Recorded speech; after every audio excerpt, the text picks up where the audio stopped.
अपन ने 2 पार्ट कर लिए इसके, और अब इसका स्टार्ट कर देंगे कौन सा आपका तीसरे वाला पार्ट। ठीक है, 90 क्वेश्चन अपन ने कर ही लिए हैं आपका।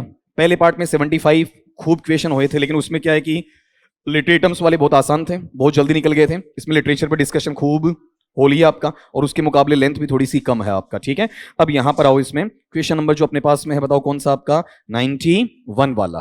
ठीक है, पहले आप इसे बताओगे और उसके बाद में मैं आपके आंसर को यहां पर टेली करवा देता हूं। देखो देखें वहां पर आपका गौर करो, अच्छा नाम है क्रिएशन का, पता होना चाहिए, थोड़ा सा दिमाग लगा लो इसमें। आपका पोएम का नाम क्या बोलो आपका वहां पर, रेजोल्यूशन एंड इंडिपेंडेंस। कहां लिखा जाता है, एक तरीके से समुद्री किनारे पर लिखा जाता है। ठीक है, जहां पर पोइट का सामना किससे होता है, लीच गैदरर से होता है। ठीक है, जहां पर इसका दृढ़ निश्चय क्या बताओ आपका, कि मैं इस चीज से छुटकारा पाऊं और आजादी प्राप्त करूं। ये रोमांटिसिटी के अंदर लिखा हुआ किसका बताओ, विलियम वर्ड्सवर्थ का लिखा हुआ है। ठीक है, तो एक बार फिर से तीसरी दफा दोहरा दो, पोइट्री का नाम बोलो क्या है, रेजोल्यूशन एंड इंडिपेंडेंस। कौन से एरा का है, रोमांटिसिज्म का है। ठीक है, और लिखा हुआ विलियम वर्ड्सवर्थ का है। ठीक, क्वेश्चन नंबर 92 पे आ जाओ। ऐसे जहां पर सवाल थोड़े बहुत भी आगे पीछे तुम्हें लगते हैं ना, उन पर अपन डिस्कस हल्का फुल्का, ज्यादा नहीं, थोड़ा बहुत वहां पर करेंगे। ठीक है, यहां देखो, देखें इसमें, हाँ आराम से, ये भैया आराम से बता सकते हो, इसमें मैं बहुत ज्यादा तुम्हें डिटेल में लेकर नहीं जाऊंगा। दे दिया। अगला ये कह रहा है कि which romantic poet gave the theory of imagination. ठीक है, कल्पना का भाव है, उसमें रोमांटिक पीरियड में एक जना देता है या सारे देते हैं, सारे देते हैं। ठीक है, लेकिन सबसे ज्यादा कल्पना वाला हिस्सा किस में आता है, मेनली लिरिकल बैलेड्स में आता है। लिरिकल बैलेड्स के अंदर भी इमेजिनेशन सबसे ज्यादा कहां दौड़ती है, the rime of the ancient mariner में दौड़ती है। और उसका कौन है बताओ पोइट आपका, सैमुअल टेलर कॉलरिज। ऐसा नहीं कि इमेजिन चारों नहीं करते हैं, चारों ही करते हैं। ये विलियम वर्ड्सवर्थ तो ज्यादा किस पर, रियलिटी पे जाता है, इमेजिनेशन थोड़ी सी कम है। पर्सी बिसी शेले है, ठीक है, ये क्या करता है, जो हैपनिंग हो गई उसके बाद में न्यू आइडिया लाना चाहता है। और ये जॉन कीट्स है ना, जॉन कीट्स किसी ना किसी ऑब्जेक्ट की बहुत ज्यादा प्रशंसा करना चाहते हैं। ठीक है, तो अपने पास में मेनली जो प्योर वे के अंदर क्या देगा बताओ, देखिए आपका वहां पर इमेजिनेशन है। ठीक है, इसको ज्यादा उठाव देगा, उस बंदे का नाम बताओ क्या है आपका, सैमुअल टेलर कॉलरिज है। अब ये कुछ ऐसी छोटी मोटी गलतियां, इनको तुम खुद सुधार लोगे। मुझे बताओ ode to the west wind किसका लिखा हुआ है, अरे ode to the west wind Percy Bysshe Shelley का। ठीक है, मुझे बताओ ऑड टू ऑटम किसका लिखा हुआ है। ठीक है, मुझे ये बताओ तो the word is too much with us किसका लिखा हुआ है। अब मैं ये 3-4 गिने चुने नाम बार बार बोल रहा हूं ना, इसके अलावा भी बीच में बोल सकता हूं। एक चीज ध्यान रखना, इनमें से एक बंदा है जो इंग्लिश में टर्म देता है, और उस टर्म का नाम है वहां पर निगेटिव कैपेबिलिटी। ये तुम्हें याद रखना है। ठीक है, ये वैसे सवाल ग्रेड 1 के लिए ज्यादा है। ठीक है, क्योंकि उनके लिए वहां पर एक ऑड लगा हुआ है, लेकिन अब तुम्हारे लिए कोई पूछ ले तो मना नहीं किया जा सकता है। ठीक है, बताओ नेगेटिव कैपेबिलिटी कौन देता है आपका वहां पर, जॉन कीट्स देता है। ठीक है, तो अगर ये टर्म कहीं पर भी आ जाए तो किसका दिया हुआ है, जॉन कीट्स का। ठीक, अगले सवाल पे आओ, 93 वाले पे आपका क्वेश्चन नंबर 93 पे लो, देखें आपका ये लो। हाँ, अब यहां पर नाम आने स्टार्ट हो गए ना आपके क्रिएशंस के, लास्ट में आते थे सारों के नाम तुम्हें पता होने चाहिए। और इसमें देख लो कि एक नहीं बल्कि कितने दिए हुए आपके, 2 दिए हुए। बताओ देखिए इसमें 2 पोइम्स का नाम पढ़ो बेटा जी, कौन कौन सा बोलो आपका वहां पर, अरे हाइमन या हिम टू इंटेलेक्चुअल ब्यूटी, और हाँ मैस्क्यू या फिर मास्क ऑफ अनार्की। दोनों लिखे हुए किसके बताओ आपका वहां पर, पर्सी बिसी शैले के। ये लिखा हुआ कब का बताओ आपका, 1816। पब्लिश कब हो रहा है बताओ आपका, 1817 में। ये वाला पार्ट कब का बताओ, 1890। अब यहां पर ये बताओ इसमें कहानी क्या है, इसमें जो स्पिरिचुअलिटी है, मतलब आध्यात्मिकता किसकी, आदमी का शरीर और उसकी आत्मा या मन, हृदय, उनके बीच का पार्ट। ठीक, और यहां मास्क ऑफ अनार्की में क्या है आपका, पीटरलू मैसेकर है। ठीक है, जो वहां की अराजकता के बारे में बताता है और जो निर्मम तरीके से निर्दोष लोगों का कत्लेआम किया जाता है। ठीक है, जिसमें इसका खुद का बच्चा भी वहां पर मारा जाता है। ठीक है, तो दोनों नाम बिना देखे बिना बोल के बताओ। बताओ पहली पोइम का नाम क्या था, हिम टू इंटेलेक्चुअल ब्यूटी, और दूसरी का नाम मास्क ऑफ अनार्की या मैस्क्यू ऑफ अनार्की। ठीक है, अब अगले बात पे आओ, नेक्स्ट वाला है, which of the following poets is known for the use of sensuousness in his poetry. ठीक है, तो अभी मैंने थोड़ी देर पहले एक नाम बताया था, नेगेटिव कैपेबिलिटी। ठीक है। उसी तरीके से वहां पर हमें पोइट्री जो सेंसुअसनेस में, सेंसुअसनेस का मतलब आपका सनसनी, संवेदनशीलता, अपने अलग अलग भावों के साथ में उतार चढ़ाव लाने वाला, जो सबसे ज्यादा इमोशनल कैडर में लिखने वाला है, ठीक है। तो पोइट ऑफ सेंसुअसनेस किसको कहा जाता है? सीधा सीधा याद रखना, टाइम नहीं लेंगे, बताओ किसको? जॉन कीट्स को। और इसी ने कौन सा टर्म दिया है? नेगेटिव कैपेबिलिटी वाला, ठीक है। ये दोनों नाम किससे जुड़ते हैं बताओ? आपका जॉन कीट्स से जुड़ते हैं। अब इसके अंदर डीप में मैं जाना चाहूं तो बहुत कुछ है, लेकिन उतना अपन लेंगे तो टाइम अपने को बहुत ज्यादा चाहिए। वर्ड्सवर्थ को किस नाम से जानेंगे? नेचर के नाम से। पीबी शेली है रेवोल्यूशनरी, बताओ कैसा है? रेवोल्यूशनरी मतलब क्रांतिकारी है, ठीक है। सैमुअल टेलर कॉलरिज कैसा बताओ? आपका इमेजिनेटिव है, ठीक है। अब इनका चारों का अलग अलग आप थोड़ा सा पर्दाफाश कर दो। सैमुअल टेलर कॉलरिज कैसा है? इमेजिनेटिव। जॉन कीट्स कैसा है? सेंसुअस है, और साथ में कैसा है? नेगेटिव कैपेबिलिटी वाला। पीबी शेले कैसा है? रेवोल्यूशनरी है, ठीक है। और विलियम वर्ड्सवर्थ कैसा है? नेचर का है, ठीक है। इनका नाम जो साथ में जुड़ता है। ये क्वेश्चन नंबर बेटा जी बताओ कौन सा था आपका? 94 वाला। कई बार थोड़ी सी भी मैं जल्दी करूं और अगर समझ में नहीं आता तो वहां पर मुझे बताना जरूर। क्वेश्चन नंबर आपका 95 आ गया ना आपका, ठीक है। देखो अब ये जो अपन ने इतना डिस्कस किया ना पहले, उसका मजा अब आएगा। डिस्कशन का फायदा अब होता है। तुम ये बताओ क्या बोला हुआ, बोलो आपका बोलो। Choose the option which correctly matches the author and his works. तो इसमें से आज की क्लास में दो डिस्कस हो रखे हैं। कौन कौन सा? हाइपेरियन और the rime of the ancient. दो से अपना काम चल जाएगा, ठीक है। बताओ the rime of the ancient mariner किसका है? सैमुअल टेलर कॉलरिज का है, ठीक है। फिर ये बताओ यहां पर अपने पास में हाइपेरियन किसका बताओ? आपका वहां पर जॉन कीट्स का है, तो अपने आप ही बच गए। बताओ ओzymandias, ये बताओ किसका? आपका पर्सी bysshe shelley, ठीक है। गौर करना यहां वाले पार्ट में ओzymandias के साथ में दो नाम याद रखने, कुबला खान और the rime of the ancient mariner वाला याद रह जाएगा। तो एक नया नॉलेज तुम्हारे साथ जुड़ गया। बताओ यहां हाइपेरियन किसका लिखा हुआ है?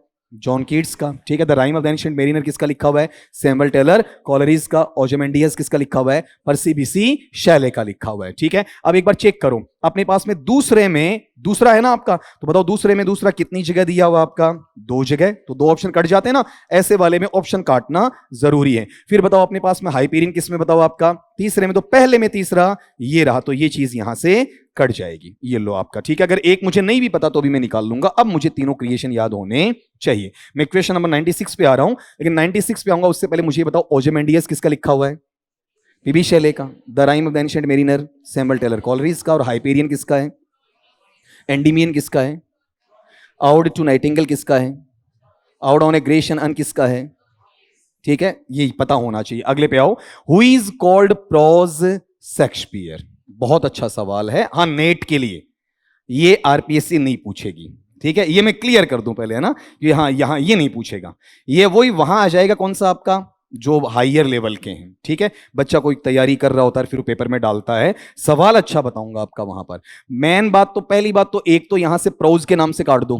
बताओ विलियम वर्ड्सवर्थ प्रोज लिखता है क्या? नहीं ना, ठीक है। एक तो कट गया ना, बाकी अपना दिमाग तुम वहां पर लगाओ। जिसके बारे में मुझे कुछ बोलना पड़े तो मैं बता दूं तुम्हें। बताओ देखें क्यों? बस खाली आंसर याद है इतना? क्या याद है? क्रिएशन कौन सा? प्राइड एंड प्रेजुडाइस, बढ़िया है, ठीक है। थोड़ा सा मैं बताऊं। Who is called prose Shakespeare? Prose है या प्राउज है? औ है ना आपका। तो बताओ हम किसको कहेंगे यहां पर? नाम बताओ देखें अपना। जैन ऑस्टिन को, ठीक है। यहां पर एक बच्चे ने मुझसे यह सवाल भी पूछा है, वोल्टर स्कॉट वाला, ठीक है, नोवेलिस्ट के तौर पर, कभी मैं बता दूंगा आपको अलग से। तो आप ये बताओ जैन ऑस्टिन क्या है, मैस्कुलिन है या फेमिनिन है? फेमिनिन है आपका, ठीक है। और यहां पर इसका कौन सी शताब्दी के क्रिटिक्स ने यह नाम दिया आपका? 19th सेंचुरी क्रिटिक्स ने। स्पेशली बताओ कौन सा वर्ष आपका? 1821 का है। और इसमें भाई साहब का नाम बताओ जिन्होंने ये नाम दिया, बोलो क्या नाम है आपका वहां पर? रिचर्ड वैटले, ठीक है। और इन्होंने इसका कंपैरिजन किससे किया? विलियम शेक्सपियर से किया, ठीक है। इसका डेट ऑफ बर्थ बताओ कहां से है? बताओ आपका 1775 से, ठीक है। इंग्लैंड में है आपका, वहां पर हैम्पशायर के अंदर। और बताओ इसकी डेथ कब हुई आपका? 1817, ठीक है। और यहां पर इसने बहुत ज्यादा अच्छा लिखा, लेकिन शेक्सपियर की कॉपी कहीं नहीं किए। और हाल ही में एक पत्रिका जिसमें 2013 में इस मुद्दे को और ज्यादा हाईलाइट किया गया। ठीक है, अपने यूजीसी नेट वगैरह में सवाल अच्छा क्यों बन जाता है, क्योंकि 2013 में ये चीज ताजा डिस्कस हो रखी है। ठीक है, इसलिए उन चीजों पर सवाल वहां पर बनता है। तुम्हें दो ही चीज याद रखनी है, प्राउज शेक्सपियर किसके नाम से बताओ, देखिए आपका वहां पर जैन ऑस्टिन के नाम से। लड़का या लड़की? लड़की। क्वेश्चन नंबर 97 पे आ जाओ आपका। अब थोड़ा थोड़ा ये डिस्कस करते हुए भी चलो, देख ये निकाल दोगे भैया ना। क्या कह रहा था, लिटरेचर इन रोमांटिक एरा सा ए रिवाइवल ऑफ इंटरेस्ट इन। अब ये बताओ कि रोमांटिक एरा है वो पुरानी चीजों के खिलाफ है क्या? नहीं है ना। लेकिन पुरानी चीजों में क्या चाहता है, कुछ नयापन चाहता है। ओल्ड है या न्यू है? न्यू है। तो बताओ इसमें मुझे देखने को क्या मिलेगा, आपका रिवाइवल देखने को मिलेगा। और रिवाइवल किस चीज का बताओ, देखें आपका वहां पर जिसमें लिखने वाले का और पढ़ने वाले का क्या होना चाहिए, इंटरेस्ट होना चाहिए। तो ये किस चीज पर फोकस करेगा बताओ, औद्योगिक मशीनों पे करेगा क्या? ये कौन सा मॉडर्न और पोस्ट मॉडर्न एरा। ठीक है, क्या इसमें हमारे पास में शास्त्रीय तौर पर जो यूनानी प्रजातंत्र या लोकतंत्र है उसकी बात करेगा क्या? अब ये पुराने वाला लोकतंत्र होता है या राजतंत्र होता है? तो इसके पक्ष में है या खिलाफ है? खिलाफ है। ठीक है, क्या इसमें सिर्फ कला की बात होती है क्या? नहीं, ये मैं थोड़ी देर बाद में बताऊंगा भी, आपसे डिस्कस भी करूंगा। ठीक है, कि ये किसके लिए जाना जाता है। तो बताओ एक्चुअल में ये किसके लिए है? उन गीतों के लिए है जिन्हें अपन बैलेड्स का नाम देते हैं। बैलेड्स किसके नजदीक होते हैं? लिरिक्स के। ठीक है, और साथ में उन लोगों के लिए जो फोल्कलोर है। फोल्कलोर का मतलब आपका जो जातीय, जनजातीय या फिर आपकी स्थानीय संस्कृति से जुड़े हुए हैं। ठीक है, जैसे मान लो कि हमारे गिंदड़ में जो गीत गाया जाता है, बताओ किस में आ जाएगा, आपका फोकलोर में आ जाएगा। ठीक है, तो बताओ ये सबसे नजदीक किससे जुड़ा हुआ, आपका फोकलोर और बैलेड्स के नजदीक। ठीक है, और ये फोकलोर और बैलेड्स अब भैया पहले भी थे, पहले थे, अब उनको वैसे ही अपनाया गया या रिवाइवल किया गया। रिवाइवल में कुछ नया लाया गया, न्यू लाया गया, इमेजिनेशन उसके साथ में रखी गई। ठीक है, लेकिन यहां पर एक वर्ड आया है, ये वर्ड बताओ, देखें लिखा हुआ स्पेलिंग पढ़ो क्या है, BAROQUE। बताओ क्या वर्ड है, बोलो। पहले तो इसका बना दो फनेटिक। ठीक है, चलो मैं यहां लिख रहा हूं, तुम लिखने के बाद बोल देना। पहले इसका उच्चारण लिख रहा हूं आपका, शुरू में तुमने यहां तक सही बोला है, ये थोड़ा सा गड़बड़ है। अब बताओ इसका उच्चारण क्या है, फौकलो। क्या बनेगा, फौकलो। ठीक है, अब इसे लिखूंगा कैसे, फे उ या औ, औ फिर कै ले के साथ में ओ, रे इसमें ऑप्शनल है। ठीक है, ये क्या होता है, पुरानी कहानियों पर आधारित होता है, पुरानी संस्कृति या सभ्यता पर आधारित होता है, पुरानी घटनाओं पर आधारित होता है, जिसको तुम एक ट्रेडिशनल एस्पेक्ट में अपने साथ में रख लेते हो। वो बताओ क्या कहलाएगा तुम्हारा, फोकलोर। जैसे मैंने नाम लिया था ना, गिंदड़ वगैरह। ठीक है, दूसरा बताओ यहां पर ये वाला पार्ट मैंने बता दिया था। ठीक है, बोलो, हल्का सा हिंट दिया था जब रिकॉर्डिंग ऑफ हुई थी। बताओ इसका उच्चारण क्या रहेगा, बोलो आपका वहां पर। अरे बोला हुआ है, बराक। ठीक है, ओबामा, बोलो बराक ओबामा। ठीक है, तो बताओ यहां पर क्या आएगा, बे ए रे, फिर बताओ क्या यहां पर आपका आ और कै। ठीक है, तो बैरूक है या बराक, बराक आर्ट है। ठीक है, अब एक्चुअल में बराक होता क्या है, इसके बारे में एक लाइन तुम वहां पर ऐड कर लो, ये ऑनलाइन वाले भी लिख देंगे आपका वहां पर। द स्टाइल, ये काम का वन वर्ड में काम आता है, the style and trend, the style and trend of TREND, the style and trend of presenting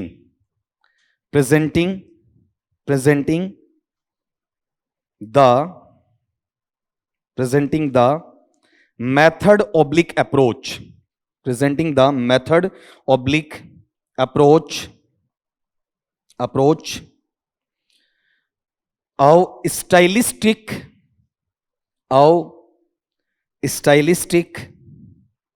and decorative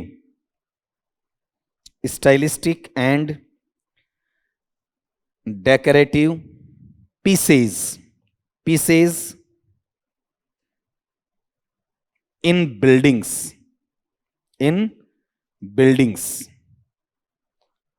comma, sometimes for art and music also, sometimes for art and music also, sometimes for art and music also.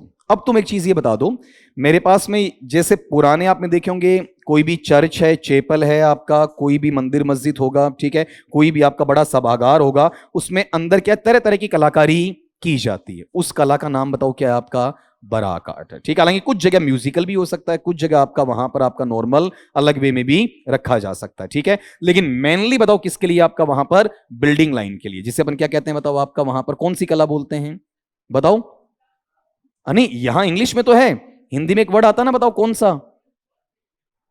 हाँ बताओ, वास्तु के अलावा भी एक word और आता है, बताओ। हाँ, शिल्प वाला आता है। ठीक है, शिल्प से जुड़ा हुआ पार्ट इसके साथ में रखा जाएगा। ठीक है, हालांकि अपने को हिंदी में नहीं चाहिए। ठीक है, कुल मिला के एक चीज बताओ कि रोमांटिक एरा में बिल्डिंग को सजाने का काम है क्या? ये पुराने काम थे। ठीक है, क्या वहां क्लासिकल बात है क्या? नहीं है ना। रिवाइवल किसका हो रहा है? पुराने गानों का और पुरानी संस्कृति का। ठीक है, तो सबसे नजदीक आंसर बताओ कौन सा रहेगा इसमें आपका, फोकलोर या फोकलोर, फोकलोर एंड बैलेड्स वाला। अपने सिलेबस में लगाओ बेटा कौन सा। हाँ, अपन बैलेड बोलते हैं, शुद्ध उच्चारण बैलेड है या बाइलड? बाइलड है, बाइलड ऐसा। ठीक है, अब ये फिर रिपीट करवा रहा हूं, तुम्हारे पास में दो फोनेटिक तैयार हो गए। बताओ एक तो कौन सा है, फोकलो, दूसरा कौन सा, बराक वाला। कुछ हाथ खड़ा कर रहा था, पूछ रहा है। हाँ हाँ बिल्कुल ठीक है, लेकिन यहां गौर करना, जैसे इसे प्रॉपर नाउन बना दोगे ना, तो प्रॉपर नाउन में उच्चारण अगले का होगा या हमारा होगा? हमारा होगा। ठीक है, अब आपने डिश का नाम लिया, डिश का नाम लेते ही वो क्या हो गया, प्रॉपर नाउन हो गया। और प्रॉपर नाउन में उच्चारण की कोई बाध्यता नहीं होती, अपने हिसाब से बोला जा सकता। जैसे तुम यहां पर फिलहाल कहां बैठे हो बताओ, आपका सीकर में। अब इसे कोई शिकार बोले, ठीक है, तो बोल सकता है। ठीक है, क्योंकि ये उस पर डिपेंड करेगा आपका। आपने गौर किया हो, मैं हमेशा इसका एग्जांपल देता हूं। ये वाला पार्ट बताओ क्या है, राम भी है, रामा भी है और रमा भी है। ठीक है, ये डिपेंड करता है आपका स्पीकिंग वे पर और अंडरस्टैंडिंग वे पे। प्रॉपर नाउन में कोई फोनेटिक का लिमिटेशन नहीं होता है। क्वेश्चन नंबर अपने पास में 98 का है ना, ये लो। अब नॉर्मल कॉन्सेप्ट वाले क्वेश्चन आ रहे हैं, बताओ देखें इसका, पढ़ो। बोलो क्वेश्चन क्या है, romanticism's view of childhood was that it was. बताओ, रोमांटिसिज्म का वह विचार जो बाल्यकाल या बचपन के बारे में है, वो ये था, क्या था बताओ आपका, बोलो देखें। कारण बताओगे, ये मैं आंसर भी आपसे लूंगा और इसका लॉजिक भी आपसे लूंगा। ठीक है, बताओ कौन सा है, बोलो इसमें। आप मुझे बताओ कि रोमांटिसिज्म है बच्चों को कठोर बंधन में रखने देता है या आजाद छोड़ता है?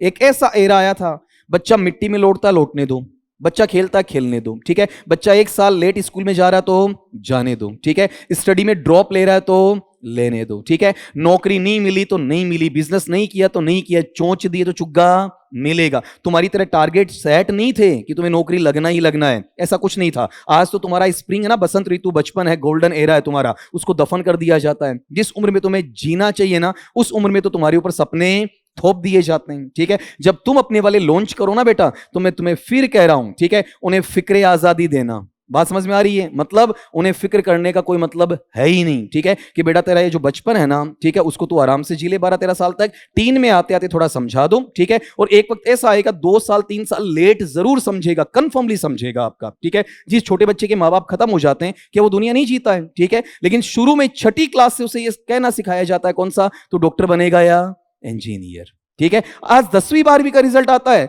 आपका एक न्यूज़पेपर वाला पहुंच जाता है, चैनल वाला पहुंच जाता है, आप लाइफ में क्या बनना चाहते हो, माँ बाप ने रटवा रखा है या फिर आपके दोस्तों ने रटवा रखा है, टीचर्स ने, मैं आईएएस बनना चाहता हूं, ठीक है, मैं जज बनना चाहता हूं, मैं इंजीनियर बनना चाहता हूं। ये उसकी समझ नहीं है, उसकी उपज नहीं है, उसने खुद ने एक्सपीरियंस नहीं किया, उसके ऊपर थोपा गया है। अब उसके अंदर वो पिसता जाएगा, पिसता जाएगा, एक दिन वो टारगेट हासिल कर लेगा, आईएएस बन जाएगा, यूपीएससी क्रैक कर लेगा, और जिस दिन सुटेड बुटेड जाएगा और वो प्रोबेशन काट के समाज में आएगा और दूसरे बच्चों को देखेगा ना, तो सोचेगा मैंने अपनी जिंदगी को क्या कर लिया, बर्बाद कर लिया। तो मैं हमेशा तुम्हें कहता हूं कि तुम चाहे कितने बड़े हो जाओ, तुम्हारा बचपना मरना नहीं चाहिए। तुमने कई बार मेरी भी बेवकूफी भरी हरकतें देखी होंगी, ठीक है, और रीजन वही है उसके साथ में कि तुम इतना ज्यादा रिस्पॉन्सिबल होने की जरूरत नहीं है। सारे काम हो रहे हैं ना, तुम्हारे साथ नॉर्मल डिस्कस कर रहा हूं, तुम पढ़ रहे हो, ठीक है, तुम्हारे साथ बहुत सीरियस होके आऊंगा तो भी तुम पढ़ोगे। मैंने अक्सर तुम्हें ये डायलॉग बोला है ना आपका, कि मैं लेदर शूज पहन के आऊं आपका, ठीक है, फॉर्मल ड्रेस पहन के आऊं, टाई बेल्ट ऐसा कुछ लगा के आऊं, तब भी तुम रोमांटिसिज्म में पढ़ोगे, तब भी उसका मीनिंग वही रहेगा, स्पेलिंग चेंज नहीं होगी।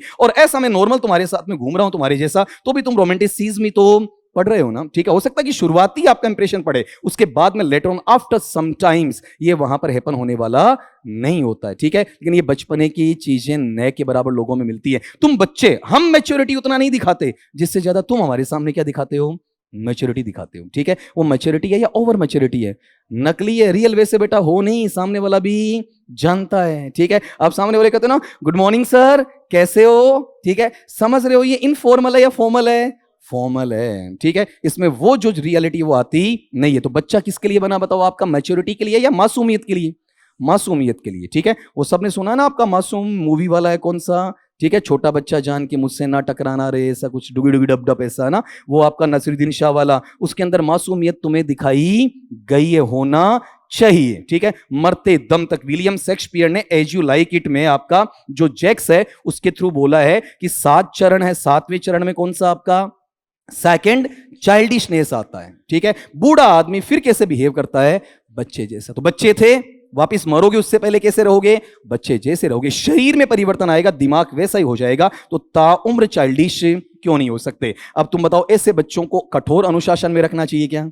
नहीं ना। आपने बच्चों को, टीचर्स को मारते हुए देखा होगा, ठीक है। वहां एक बच्चा पिट रहा है, दूसरा बच्चा ऐसा कर रहा है पीछे, 4-5 बच्चों की लाइन के पीछे है, उसे डर लग रहा है कि मेरा टीचर मुझे मारेगा, ठीक है। इसमें स्ट्रिक्ट डिसिप्लिन वहां पर रोमांटिसिज्म बताता नहीं है। फिर बताओ, इसके अंदर अनइंपॉर्टेंट टू लिटरेचर, लिटरेचर बिना बचपने के होगा ही नहीं। रस्किन बॉन्ड से पूछो, चाइल्डहुड के बगैर लिटरेचर है ही नहीं उसका, ठीक है। फिर अगला बताओ, सोशल कंस्ट्रक्ट टू रिजेक्ट, कि समाज में एक ढांचा बना दो कि बचपन का नाम आते उसे क्या कर दो, रिजेक्ट कर दो। ये कॉर्पोरेट पीपल करते हैं, ठीक है, बिजनेस माइंडेड करते हैं, छोटे छोटे बच्चे को सब कुछ सिखा देते हैं। आपने कभी गौर किया, अंबानी की जो औलाद है उन्होंने बचपन जिया है? नहीं जिया है, ठीक है। वो 10-12 साल के होते ही व्यापार सीख गए, ठीक है। यहां तक कि आईपीएल के अंदर किस टीम को कैसे हैंडल करना है, ठीक है। बचपन में तो वो नोट्स की गिनती और प्रेस्टीज की गिनती सीख रहे हैं, चाइल्डहुड उन्होंने डील नहीं किया है। एक्चुअल के अंदर रोमांटिसिज्म तुम्हें बताता है कि तुम्हारी अवस्था कैसी होनी चाहिए, निर्दोष की होनी चाहिए। और निर्दोष बच्चा निश्चल जितना रहेगा उसकी बुद्धिमत्ता कम होगी या ज्यादा? ज्यादा। चंचल बच्चे में दिमाग हमेशा ज्यादा होता है, ठीक है, खास बात होती है उसकी वहां पर। अब ये बताओ, यहां पर अपने पास में आंसर कौन सा हो जाएगा आपका? दूसरा। अब ये कॉमन सेंस का, रोमांटिसिज्म से जुड़ा हुआ नहीं है, अगर आपको चाइल्डहुड का पता है आप आराम से निकाल लोगे। अब यहां क्वेश्चन नंबर आपका 99 वाला लो, बताओ, देखिए क्वेश्चन पढ़ो जरा, क्या है बोलो। Which poet from romantic era is associated with the term negative capability? अब एक बार डिस्कस हो रखा है ना, इसके साथ वो दूसरा नाम बता दो मुझे, सेंसुअसनेस, ठीक है, आराम से याद आ जाएगा। तो अब इसमें डिस्कस करने की जरूरत नहीं पड़ेगी। इसका पूरा नाम बता दो बेटा, जॉन केट्स, ठीक है। बताओ, इसका एक वहां पर आपका आउड लिखा हुआ है, ग्रेशियन अन, वो किसके बारे में? चलो इसके साथ एक एडिशनल सूचना देता हूं। ग्रेशियन किससे निकला हुआ है? ग्रीक से। ग्रीक का मतलब यूनानी, अर्ण का मतलब क्या होता है? कलश, ठीक है। उस कलश के ऊपर जो चित्रकृति है ना आपकी, उनका वर्णन, ठीक है, उस पे पेड़ पौधे दिखाए गए, आपका लवर बिलविड दिखाए गए, म्यूजिकल इंस्ट्रूमेंट्स आपके दिखाए गए, ठीक है। पहाड़ी पर ले जाते हुए किसी बछड़े की क्या दी जा रही है? कुर्बानी दी जा रही है, वो बताया गया। 50 लाइंस के 5 स्टेंजाज हैं, 10-10 लाइंस के आपके वहां पर, ठीक है। वो किसमें? आपके ओडोने ग्रेशन में, जो ग्रेड 1 के सिलेबस में भी लगा हुआ है। एक बार फिर रिपीट करो, एक तो कौन सा नेगेटिव कैपेबिलिटी, एक कौन सा सेंसुअसनेस, दोनों किससे ऐड है बताओ? आपका जॉन कीट्स से। क्वेश्चन नंबर 100 पे आ जाओ आपका, देखो देखें, हाँ बोलो देखें। ये कहीं ना कहीं तुम्हारा पढ़ा हुआ है, ठीक है, क्योंकि इसमें जो हिंट है ना, हिंट तुम्हें इस नाम से मिल जाएगा। बताओ किस नाम से? अमेरिकन से, यहां से मिल जाएगा, ठीक है। पढ़ो इसको। Which of the following American writer belong to romantic movement? तो तुम ये बताओ, रोमांटिक मूवमेंट से जुड़े हुए राइटर्स के कुछ नाम गिनवा सकते हो मुझे? ठीक है, बताओ क्या क्या लिए अपन ने? William Wordsworth, Samuel Taylor Coleridge, Robert Southey, बोलो, PB Shelley, John Keats, William Blake, कहीं ना कहीं जैन ऑस्टिन भी है रीजेंसी में, ठीक है। और हाँ, नाम आया था ना कटपटा सा, नहीं इसके अलावा ये नहीं आया था पहले, बोलो, थियोडोर, ऐसा कुछ नाम आया? George Gordon Lord Byron. तो इसमें थोड़ा सा मुझे एक चीज बताओ, इस नाम को पढ़ के बताओ, इसमें जो आपका वहां इनमें से अपन ने बोला ही नहीं है, किसका? रोमांटिक वाला। बताओ इनमें से कौन सा ले लूं? सेकंड ले लूं? क्या बोलूंगा इसे?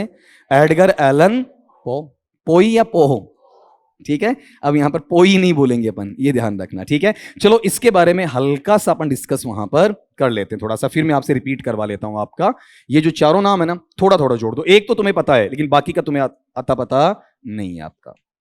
बताओ बेटा जी, इसमें 4 नाम आ रहे हैं। अब बताओ, चारों में कोई इंग्लैंड का है, फ्रांस का है, जर्मनी का है, अमेरिका का, कहां कहां का बताओ? देखें, अमेरिका का एक है या चारों ही हैं?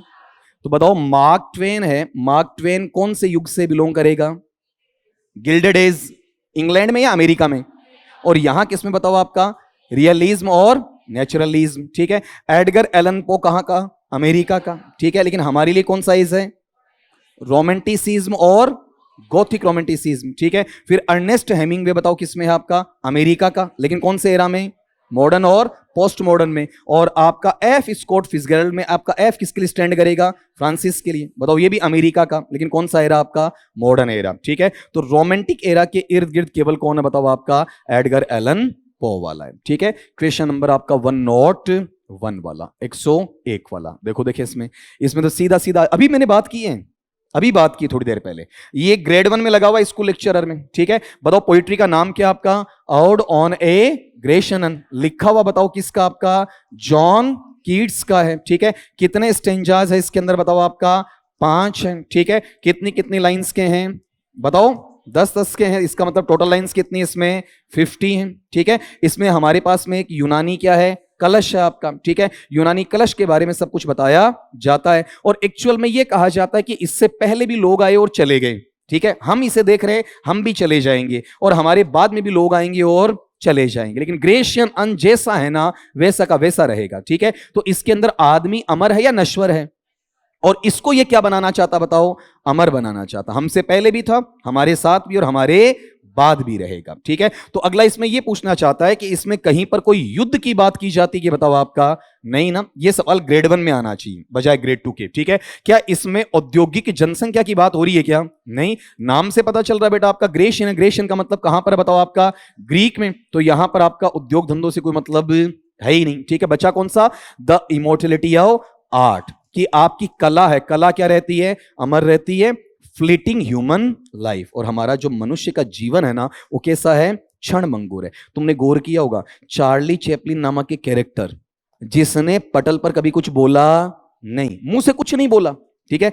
आपका कद कैसा है? छोटा कद, ठीक है। शक्ल सूरत बहुत ज्यादा अच्छी नहीं है, जोकर टाइप है आपका, लेकिन आज भी उसके मरने के बाद लोग चार्ली चैपलिन को याद क्यों रख रहे हैं? क्योंकि बताओ उसमें क्या थी? आपकी एक आर्ट स्किल थी, ठीक है। और आप अच्छे से अच्छे हैंडसम आदमी को देख लो, अगर उसमें कुछ नहीं है ना, उसके मरने के बाद उसे कोई याद करने वाला नहीं होगा, ठीक है। तो यहां पर अपने पास आर्ट किससे जुड़ा हुआ बताओ आपका? ग्रेशन अन से, ठीक है। तो ह्यूमन लाइफ तब तक इंपॉर्टेंट नहीं है जब तक कि उसके अंदर कोई ना कोई अच्छी चीजें ना हो। तो इसमें बेटर कौन है? ह्यूमन लाइफ बेटर है या इमोर्टलिटी ऑफ आर्ट है? Immortality of art. आर्ट हमेशा जिंदा रहेगी। मैं फिर कह रहा हूं ये क्वेश्चन ग्रेड 2 की बजाय किसका है? आपका ग्रेड 1 का, लेकिन तुम याद कर लोगे, ठीक है। किससे पता चलेगा बताओ? ग्रेशियन अन, यूनानी कलश से, ठीक है। अगले पे आओ, आपका क्वेश्चन नंबर 102 वाले पे लो आपका, ये लो। हाँ, यहां थोड़ा लाइट में कम दिखता, मुझे इधर आना पड़ेगा। अभी थोड़ी देर पहले बताया मैंने आपको वहां पर हल्का सा।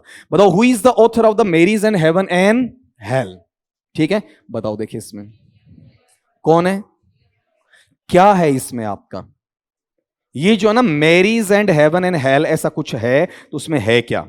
सोचो जरा, कि कुछ बच्चे हैं खाली इसमें रट्टा मारे, ये तो मैं अच्छा नहीं मानूंगा भाई।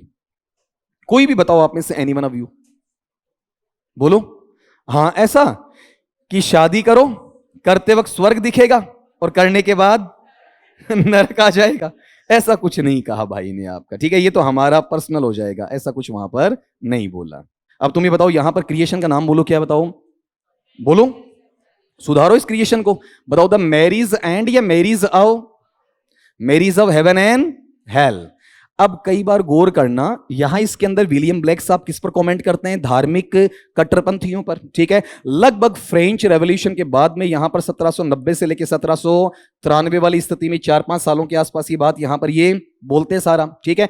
यहां इन्होंने क्या कहा है कि यहां ऐसी ऐसी जोड़ियां बनी हुई हैं कि देवता रूपी पति, ठीक है, और वहां पर राक्षस रूपी क्या है? पत्नी, या देवी रूपी पत्नी और राक्षस रूपी पति। तो इसमें मेटाफर ले जाओ। मेटाफर किस चीज का?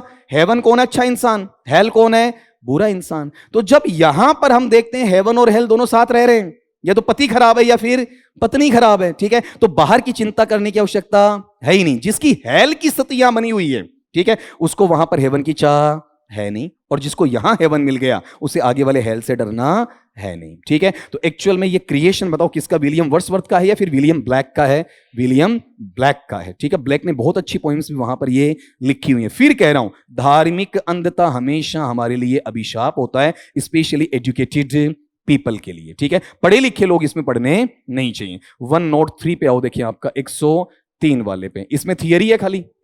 ठीक है, the concept of sublime in romanticism refers to, sublime का मतलब क्या होता है? निचला या फिर ऊपर का? ऊपर का। ठीक है, मैग्निफिसेंट है, स्प्लेंडिड है। ठीक है, जो सामान्य स्थल से ऊपर है, गिरे हुए विचारों से हटकर है। ठीक है, अच्छे विचार तुम्हारे सामने रखेगा। तो बताओ यहां पर कौन सी चीज आनी चाहिए, बोलो। अच्छा, दूसरा बड़ा इसलिए, तो रीजन बताओ, काट के बताओ पहले। बताओ सबलाइम का जो रियल मीनिंग होता है वो किस लिए होता है आपका? जो सामान्य तुच्छ बातों से ऊपर उठ गया है, वही सबलाइम आपका। तो इसमें ये बताओ, अर्बन इंडस्ट्रियलाइजेशन मतलब शहरी औद्योगिकीकरण की कोई बात है क्या? नहीं। ठीक है, क्या इसमें वैज्ञानिक सटीकता है क्या? नहीं है। दो चीज कट गई ना। एक तो क्या है? परफेक्टली बैलेंस्ड ब्यूटी, यानी पूर्णतया संतुलित सौंदर्य, किसका? शारीरिक भी और बौद्धिक भी। ठीक है, भावनात्मक भी और आध्यात्मिक भी, धार्मिक भी और सामाजिक भी। ये जो सुंदरता के गुण आते हैं किसमें आते हैं? आपका परफेक्टली बैलेंस ब्यूटी में आते हैं। ठीक है, बैलेंस ब्यूटी का मतलब ये नहीं है आपका 36 24 36, ये नहीं है। ठीक है, बैलेंस ब्यूटी का मतलब है अरे तो कहां खो गए तुम? Every aspect should be in the accurate manner. ठीक है, जिंदगी के हर पक्ष में क्या होना चाहिए? बंदा आपका परफेक्ट होना चाहिए। ठीक है, फिर कहा ओवरवेमिंग, अभिभूत कर देने वाला, मतलब ज्यादा इमोशनल होना। ठीक है, कुछ इमेजिनेटिव या नया करने वाला। ओ इंस्पायरिंग, कहीं ना कहीं खुद से थोड़ा डर भी है कि मैं गलत ना करूं। और साथ में कौन सा पार है बताओ आपका? नेचुरल या नेचुरल? नेचुरल। ठीक है, इसका उच्चारण क्या रहेगा? नेचुरल। बताओ इसमें पहला लूं या दूसरा? कैसे काटूं पहले को बताओ? बैलेंस की वजह से? अरे ब्यूटीफुल चीजें काटी जाती हैं पागलों, तो फिर एक्सेप्ट कर लें, बोलो। नहीं, इसमें एक चीज गौर करना, ये जो एस्पेक्ट है वो बताओ कैसा है आपका? आर्टिफिशियल में काउंट हो जाएगा। ठीक है, जब इसकी आप बात करते हैं ना तो ये इमोशनल स्टैंडर्ड पे है या आइज का है? फिजिकली ज्यादा बताता है। ठीक है, और जब आप इन चीजों की बात करते हैं तो बताओ ये कौन सा हो गया? आर्टिफिशियल है या नेचुरल है? नेचुरल। अगर ऊपर वाले को काटना पड़े ना तो केवल इससे काटोगे आप वहां पर। ये मजाक की 100 बातें थी, इससे आगे बढ़ो वहां पर 104 वाले में देखो, देखें इसके 104 वाले में बहस अच्छी होनी चाहिए। बोलो क्या कह रहा है? What is the theme of Frankenstein by Mary Shelley? एक नाम बताया था, पर्सी बीसी शैले, और जिसने वहां पर ये मेरे से पहले कुछ लिटरेरी पीरियड्स पढ़ रखे हैं, ठीक है, उनको पीपीटी में इसका नाम डेफिनेटली मिलता है। ठीक है, फ्रैंकनस्टाइन का नाम मैं जरूर देता हूं, आपका अच्छा क्रिएशन है। और लिखने वाला पर्सी बीसी शैले नहीं है। बताओ कौन है आपका? पीबी शैले की बजाय मेरी शैले। और मेरी शैले है कौन बताओ? पीबी शैले की वाइफ है। इसकी थीम से पहले इसके बारे में कुछ और बताओ थोड़ा सा। फ्रैंकनस्टाइन कब लिखा गया, कौन से एरा का है? ठीक है, इसकी जानकारी दो, बताओ। फ्रैंकनस्टाइन, इसका उच्चारण करो एक बार, बताओ क्या पढ़ोगे इसे? फ्रैंकनस्टाइन। बोलो एक बार फिर से, फ्रैंकन और फिर स्टाइन। लिखो इसमें थोड़ा सा वहां पर आपका, इन बच्चों को मैं बोलकर बता दूंगा, तुम्हें लिखवा देता हूं आपका वहां पर। ठीक है, इसमें गलती यही होती है कई जगह खाली शैले आता है, पर्सी बीसी शैले मान लेते हो, पर्सी बीसी शैले नहीं है। बताओ देखें अपने पास में यहां पर जो टर्म आ रहा है, बोलो क्या लिखा हुआ आपका? फ्रैंकनस्टाइन। किसका लिखा हुआ बोलो, देखिए आपका वहां पर मेरी शैले। पूरा नाम बताओ अब तो, यहां पर क्या नाम है? Mary वुलस्टोनक्राफ्ट Godwin Shelley. किसकी वाइफ है बताओ आपका? पर्सी बीसी शैले। अब फ्रैंकनस्टाइन का मैन कैरेक्टर कौन है? Victor Frankenstein. इसका लिसनर श्रोता कौन है बताओ? वॉल्टर। ठीक है, कितनी उम्र में ये कहानी लिख देती है? 18 साल में। और ये कहानी में क्या बताता है आपका वहां पर विक्टर की? मेरा बचपन खुशी से बीता, लेकिन कम उम्र में मेरी सगाई किसके साथ हो रही है? मेरी कजन के साथ। कजन का नाम क्या है? एलिजाबेथ। पढ़ने के लिए जिस यूनिवर्सिटी में जाता उसका नाम बताओ क्या है? बोलो। इग्नोलस्टैड। क्या नाम है बताओ? इग्नोलस्टैड। और वहां पर किसकी पढ़ाई करता है? जिंदगी के रहस्यों की, और साथ में ह्यूमन लाइफ के बाद में जो डेड बॉडीज होती हैं वो कैसे रिएक्ट करती हैं, और डेड बॉडी से एक नया क्रिएचर वहां पर क्रिएट कर देता है। ठीक है, तो अब आप इसमें आराम से बताओगे, इसमें उद्योग धंधों की कोई बात हो रही है कि बताओ आपका? नहीं हो रही है। ठीक है, इसमें कोई राजनीतिक चर्चा हो रही है क्या? नहीं हो रही है। अब यहां पर दो चीजें बची, superiority of reason over emotions, की भावनाएं उतनी महत्वपूर्ण नहीं होती जितना कि तर्क होता है, ठीक है। और दूसरा, the dangers of unchecked scientific ambitions, जो आपकी वैज्ञानिक महत्वाकांक्षाएं होती हैं, अगर उनको आप कंट्रोल नहीं करते हो तो उनके खतरे आपके सामने आ जाते हैं। बताओ दूसरे तीसरे में से बेटर कौन सा है? तीसरा। क्यों? क्योंकि ये क्या करता है, डेड बॉडीज से क्या बनाता है, एक नया क्रिएचर बनाता है। अब इसकी एम्बिशन कम है या फिर अनलिमिटेड है? अनचेक्ड का मतलब कंट्रोल्ड या अनकंट्रोल्ड है? अनकंट्रोल्ड। अब इसमें बेटर ऑप्शन दिखने में कौन सा लग रहा है, तीसरा या दूसरा? बताओ। नहीं, दिखने में, जैसे जिसका नहीं पढ़ा हुआ है, फ्रैंकेनस्टाइन नहीं पढ़ा हुआ है और उसे तुक्का मारना हो, ठीक है, बताओ तीसरे पे जाएगा या दूसरे पे? और इसमें आंसर कौन सा हो गया, तीसरा। अब उसे मेन कैरेक्टर का पता होना चाहिए, किसका, विक्टर फ्रैंकेनस्टाइन वाला, ठीक है। अब ये जो रीजन ओवर इमोशंस है ना, ये बाद की बात है, सेकेंडरी इसका प्रीफरेंस में वहां पर काउंट नहीं होगा। हमें पार्ट 3 में कंप्लीट करना था, लेकिन ये पार्ट चौथा भी मांगेगा, ठीक है। तो इसका चौथे पार्ट में करते हैं, ठीक है।